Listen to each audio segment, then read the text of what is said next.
अस्सलाम वालेकुम। मेरा नाम है ज़ीशान उस्मानी। इंडिया से मेरे बहुत सारे फॉलोअर्स आ रहे हैं, तो सोचा तो ये था कि हिंदी में पूरी की पूरी वीडियो बनाऊं। हुआ ये कि मैं अमेरिका में काम कर रहा था कुछ अर्सा पहले, और मोदी साहब के इलेक्शन चल रहे थे, तो उन्होंने अमेरिकन एक कंपनी को हायर किया सोशल मीडिया कैंपेनिंग करने के लिए। वहाँ पर डेटा साइंटिस्ट था, उन लोगों ने काम मेरे हवाले कर दिया। तो मुझे तफरी तो बहुत आई कि इनको अगर पता लग जाए कि एक पाकिस्तानी मोदी साहब की इलेक्शन कैंपेन में मदद कर रहा है तो बेचारों का क्या हो। खैर, मुझे सीखने का मौका मिला इंडिया से। ज़ाहिर बात है, माँ बाप इंडिया से ही आए, अबू कैराने से हैं, अम्मी मुंबई से हैं, तो बड़ा सीखा। बहुत शहरों के नाम मालूम हुए, हिंदी भी आ गई।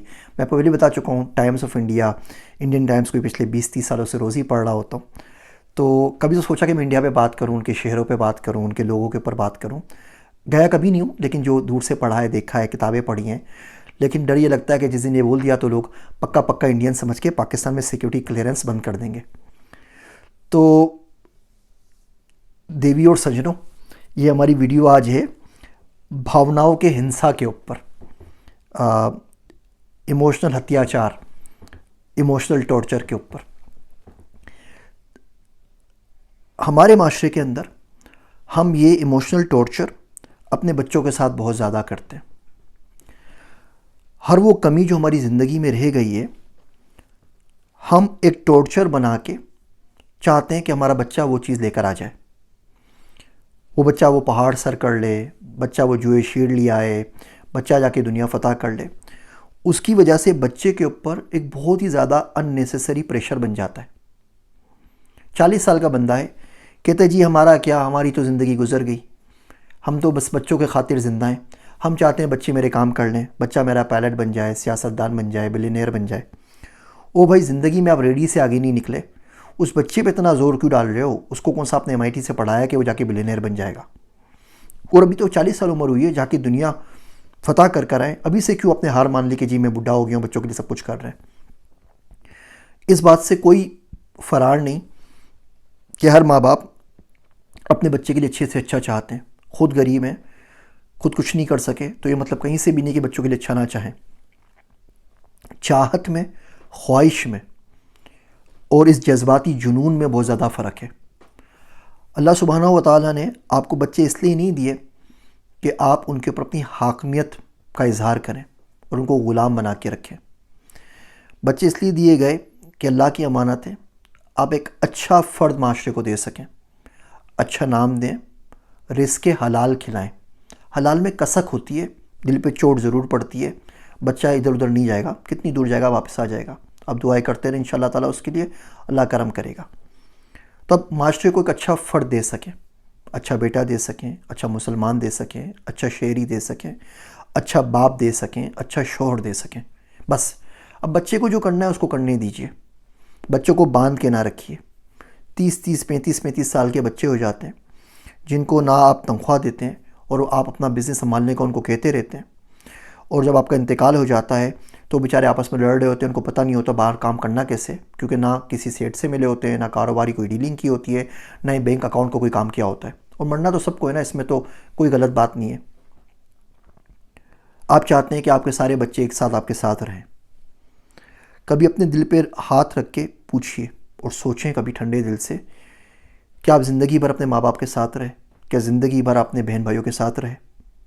यकीन जानिए, आपके बच्चे आपस में उतनी ही मोहब्बत करेंगे जितनी आपको आपके भाइयों और बहनों से है, न इससे ज़्यादा न इससे कम। तो आपका ये ख्वाब कि आपके 4 बच्चे ज़िंदगी भर मिलके एक साथ रहेंगे, सिवाय एक शराब के कुछ भी नहीं है। और इस शराब में जीते जी आपने अपनी ज़िंदगी भी अजीरन की हुई है, उनकी ज़िंदगी भी अजीरन की हुई है। आप कंप्यूटर साइंटिस्ट हैं, इसका ये मतलब कहीं से भी नहीं कि आपका बच्चा भी कंप्यूटर साइंस ही पढ़े। उसको अगर शौक़ है फ़िलासफ़ी पढ़ने का, रिलीजन पढ़ने का, थियोलॉजी पढ़ने का, कुछ और चीज़ का, उसको वो करने दीजिए। उसको इंडिपेंडेंट बनाइए। हम लोगों को, मर्दों को जो काम करते हैं ना, बड़ा शौक़ हो जाता है कि लोग हम पे डिपेंडेंट बने, हमारे बगैर घर में पत्ता भी ना हिले। बिजली का बिल हो तो अब्बा साईं से पूछना है, पानी का बिल हो तो वो जवाब देंगे, किसी मेहमान को आना है, जाना है, घर में किसी ने आना है, ट्रिप पर कहीं जाना है, जब तक अब्बा हुजूर से नहीं पूछेंगे कोई काम नहीं होगा। ये बात कोई इतनी अच्छी नहीं है। आप बच्चों को नेस्ट में अपनी छाया में रख रहे हैं और एक ना एक दिन आपने चले जाना है, और फिर इस जालिम और शफ़ाक माशरे में आप अपने बच्चों को छोड़ देते हैं। वो किस तरह पनप पाएंगे, वो किस तरह आगे बढ़ पाएंगे। ये जो इमोशनल अत्याचार हम सब ने किया हुआ होता है, ये बिल्कुल एक तोता फाल प्रेशर होता है। वो टाइम लेंडर से ट्रेनिंग ली थी सुलेमान अहमद साहब से, तो उन्हें बड़ा अच्छा कंसेप्ट पढ़ाया कि तोता होता है ना, फाल निकालता है चोंच से, वो 4-5 ही फालें लिखी भी होती हैं कि आपका दिन अच्छा गुजरेगा, अल्लाह आपको रिस्क में बरकत देगा। गालियाँ तो किसी फाल में नहीं निकलती ना, तो चोंच से उठा के लेकर आता है। लेकिन अगर आप तोता फाल वाले को बोले कि यार ये सही भी देता है नहीं देता, बोलेगा मुझे आपकी फाल निकालनी नहीं, आप जाएँ यहाँ से, कोई फाल नहीं निकालनी आपकी। आप उसकी मिन्नतें करते रहें, भाई मैं तो मजाक कर रहा था, निकाल दो ना यार फाल, बताओ क्या है। तो उसको तोता फाल प्रेशर कहते हैं। ये हमारे माशरे में आम है। आप किसी सूट को ख़रीदने के लिए जाएँ जामा क्लाथ में किसी मार्केट के अंदर, अब आप बोले कि भाई ये सूट बहुत महंगा है, कुछ कम कर दो, बोलेगा आपको देना ही नहीं है, ये रेट है इस वक्त, अभी आप ले सकते हैं तो लें, आप दुकान से नीचे उतरेंगे तो रेट ख़त्म। कभी भी ऐसे लोगों के ना ड्रामे में ना आया करें, सस्ता भी मिल रहा हो तो छोड़ दिया करें।